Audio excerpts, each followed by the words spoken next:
hari ini saya mengikuti program public speaking di mana disuruh menutup mata seperti ini, di mana saya rasanya seperti orang gila, nggak tahu ada orang yang melihat atau tidak. Dan aku ngomong apa ya?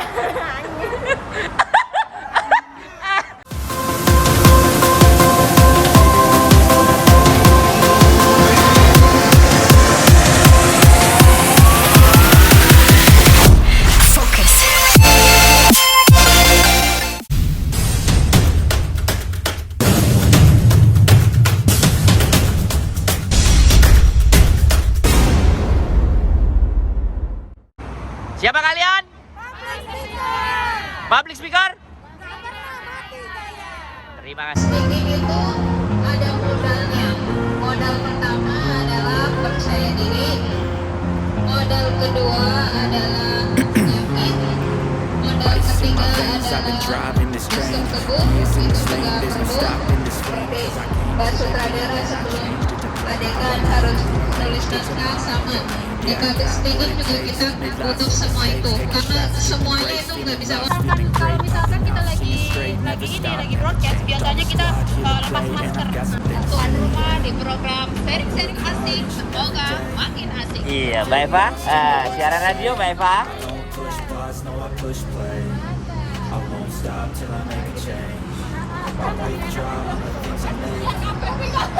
Sebelum sharing, saya akan menyapa teman-teman dari ujung Turmun sampai ujung Saukewan. Saya akan setia menemani teman-teman menjalankan aktivitas 2 jam ke depan. Persembahan lagu dari Ayu Ting Ting si Asik akan menemani teman-teman beraktivitas. Persembahan lagu dari Ayu Ting Ting si Asik menemani teman-teman beraktivitas. Goyang yuk, tarik bang.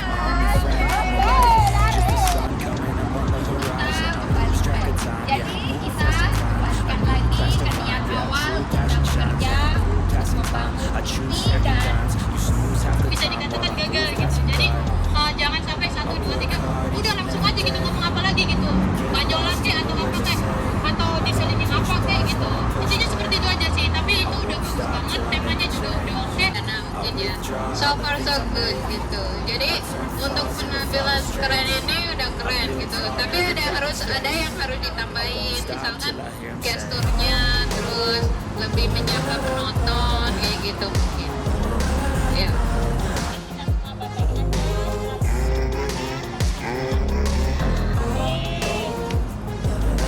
Teman-teman tahu nggak ini apa? Oke, ini pulpen pena. Tahu nggak fungsinya apa teman-teman? Gunanya selain fungsinya untuk menulis, ini format banyak banget kegunaannya. Contohnya ya jepit rambut. Yang kedua, bisa menunjukkan. Tapi hari ini aku ingin mengajak kalian semuanya untuk bernostalgia. Aku tahu pasti semuanya yang di sini udah pada berkeluarga kan. Pasti banyak yang janda kan. Masih single. Berarti pernah pacaran. Buat di Hongkong doang. Kalau di Hongkong semuanya single ya. Jadi tema kali ini saya mau membawakan sebuah tema yang berjudulkan ketika maksudnya perbedaan ketika cowok dan cewek sedang menjalin hubungan asmara atau cinta, sih kan? Asik. Dos. Jadi setiap cowok dan cewek itu ketika mereka menjalin hubungan itu pasti ada perbedaannya, dan perbedaannya itu banyak banget. Saya akan mencontohkan sedikit. Pertama, perbedaannya apa? Cowok ketika melihat ceweknya, kita nonton film horor ya, kita di bioskop di film horor itu, kalau misalnya cewek sama cowok nonton paling depan Enggak, yang ke selanjutnya kesimpulan beda otak, beda ini ya, beda otak, beda pemikiran. Tapi saya akan coba untuk sedikit membahas kenapa tipikal saya orang yang suka rebahan. Mungkin mereka punya alasan yang kuat kenapa saya tiap libur harus tidur seharian full. Mungkin di rumah majikan terlalu full. Kita belajar sedikit untuk belajar berpikir untuk positif ya. Tapi kadang ketika ada kebutuhan orang itu kan itu beda-beda ya. Mungkin kebutuhannya dari keluarga kita, atau mungkin kebutuhan yang lain, atau kembali lagi mungkin tipikalnya dia itu memang suka shopping. Tapi kita tidak boleh menyalahkan 100% ke teman-teman dari masa lalu.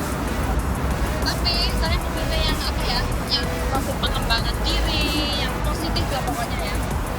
Tapi dengan adanya masa lalu ini selalu kayak apa ya, seperti ingat-ingat terus gitu loh Mbak. Padahal saya sudah mengikuti mentoring 1% juga, terus kayak curhat-curhat gitu. Tapi apa hasilnya? Yang dicurhat di grup, kayak grup itu ya, itu saya dibilang kayak apa, ngumbar aib nggak semestinya, maksudnya nggak pada tempatnya gitu loh. Padahal saya itu ya orangnya itu pengennya itu cari apa ya, cari saudara, cari yang orang curhat gitu loh. Tapi dengan curhat itu saya pernah campur-campur yang dibuat lomba bebas aja kita lomba. Maksudnya bahas di multimedia kemarin ini yang dibuat lomba apa gitu, maksudnya temanya kegiatan keren ingat ya. Nanti kalau ada vlog ketiga itu berarti ya teman-teman itu diajak dong teman-temannya.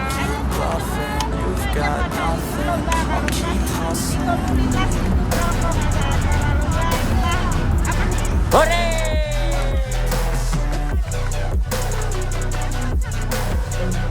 Hore!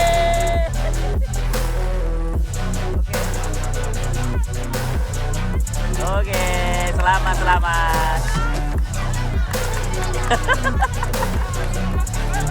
Mau utarakan tentang sekitar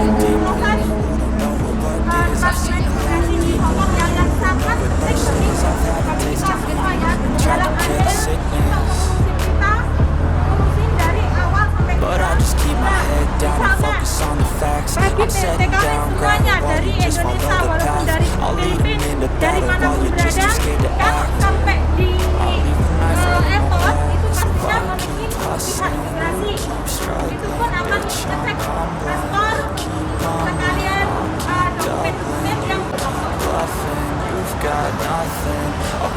dan sekarang saya sudah berada di imigrasi Hongkong yang tepatnya di Wanchai exit A5 ya, teman-teman. Dan ini tempat tentunya bagi para teman-teman WNI tidak asing lagi dengan imigrasi. kita akan sedikit bercerita tentang imigrasi Hongkong. Nah, teman-teman pasti tahu perjalanan dari MTR menuju ke imigrasi Hongkong. Kita menempuh jalan melalui jembatan exit A5 dan menuju ke imigrasi Hongkong yang berada di sini ya. Nah, bagi teman-teman yang membutuhkan informasi Saya berada di depan imigrasi, tepatnya di daerah Wanchai. Dan kalian semuanya biar kita kasih tahu imigrasi itu tugasnya apa. Pasti sudah tahu ya. Kalau belum tahu silahkan kalian datang dan kalian tanya sendiri imigrasi itu apa. Dan aku ngomong apa ya?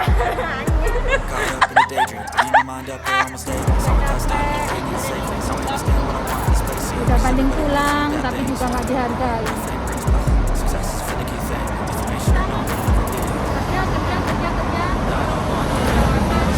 Kamera udah siap belum? Oke. Oke, hai, perkenalkan nama saya Ratna Nurmila Saputri. Dari mana ya? Dari Eksis, dari mana lagi kalau nggak dari situ. Ya, hari ini saya mengikuti program public speaking di mana disuruh menutup mata seperti ini, di mana saya rasanya seperti orang gila, nggak tahu ada orang yang melihat atau tidak. Tapi yang pastinya saya mengikuti program public speaking ini untuk apa? Karena saya ingin bisa berbicara dengan lancar tanpa terbata-bata. Tahu nggak sih? Seorang sutradara yang selalu mereka bilang sutradara pinter, sutradara mah kan udah biasa, nggak juga kali. Tahu nggak sih?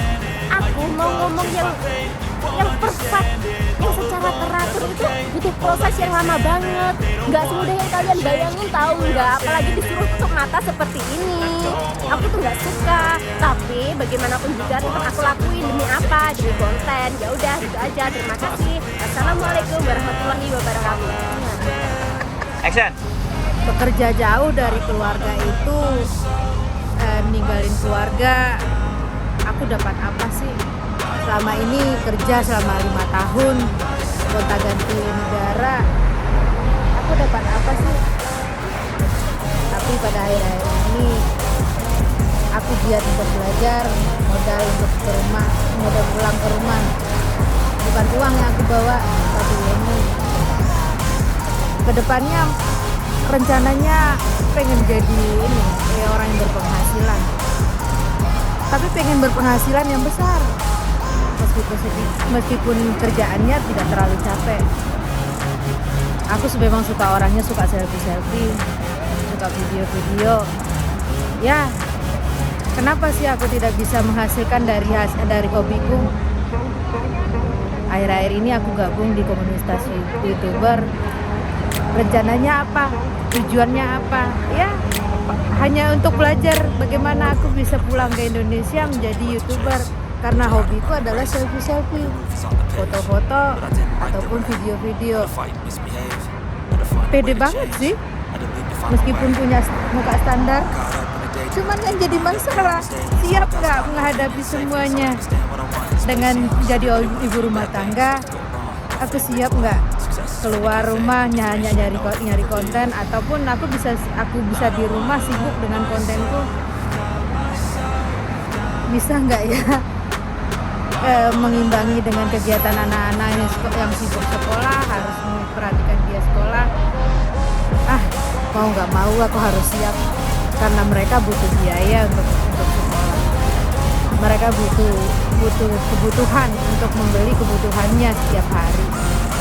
Mereka masih anak-anak yang nggak bisa dipaksakan untuk bekerja, dan secara otomatis aku adalah orang tuanya yang punya impian besar kalau anak-anaknya akan berhasil. Aku punya impian anak bisa berhasil dan tidak menjadi TKW seperti aku. Dengan impian itu aku lebih semangat untuk bekerja, tapi tidak meninggalkan kewajibanku sebagai orang tua. Aku ingin pulang sebenarnya, pulang ke Indonesia tanpa membebani semua keluarga-keluargaku. Aku bisa berkarya sendiri dengan hobi-hobiku. Aku bisa, tapi secara pelan-pelan. Aku yakin aku bisa belajar, aku bisa semuanya. Bisa kayak teman-teman aku, bisa menghasilkan tanpa harus keluar rumah. Terima kasih Tuhan, sampai sekarang aku masih sehat. Aku masih punya kesempatan hidup, punya kesempatan untuk bisa bermimpi untuk anak-anakku. Terima kasih semuanya, terima kasih supportnya, terima kasih semuanya. Terima kasih ya Allah, punya keluarga yang mendukung dengan segala kekurangan. Terima kasih. Ya, udah sekian. Yang boleh ya, yang penting ya seperti itu ya. Dan kenapa saya sangat berniat untuk mengikuti public speaking, karena menurut saya ngefans sama Mas Sandro itu orangnya pinter, terus apa ya, orangnya semakonya, suaranya menggelegar, dan saya pengen bisa ngomong di depan publik seperti beliau tanpa harus mikir, spontan udah ada di kepala. Karena saya nanti kalau misal saya pulang ke kampung gitu ya, udah pensiun jadi TKW, saya pengen ikut di bermasyarakat dengan lingkungan, kayak misal di balai desa atau di mana gitu, pengen bisa interaksi dengan orang banyak seperti jadi ibu kader atau apa gitu, karena kepengen banget dari dulu pengen bisa ngomong lah, intinya seperti itu. Karena saya orangnya grogian, nggak biasa kumpul orang banyak gitu. Udah dulu lah, kayak gitu aja dari saya. Wassalamualaikum warahmatullahi wabarakatuh. Dapat saya nasib ya, ada orang itu bilang terus-terusan tuh dapat masukan yang nggak baik, pasti dari nggak baik jadi baik. semuanya saya lalui dengan semangat. Cuma karena apa? Karena dolar. Bukan karena dolar jelas nggak langsung pulang ke Indo. Semuanya pasti merasakan gitu. Semuanya saya lalui dengan semangat. Kerja apa aja saya lakukan demi dolar. Makanya teman-teman yang semangatnya masih separuh-separuh, jangan putus asa. Apapun celoteh majikan, keluar masuk kuping kiri, keluar kuping kanan. Yang penting kita sampai finish, jangan sampai putus jalan, jangan sampai ngebreak. Akhirnya yang rugi siapa? Kita juga yang rugi. Harusnya kita finish dapat uang penuh, gara-gara ngebreak, bayar agent, bayar ini, bayar itu, buang-buang waktu dengan percuma. Jadi semangat untuk teman-teman yang baru, jangan sampai putus asa ya, demi dolar.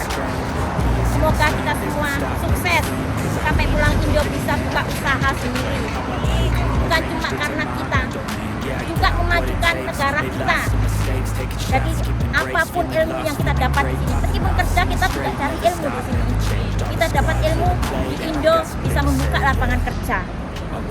Semoga semuanya dikabulkan Yang Maha Kuasa.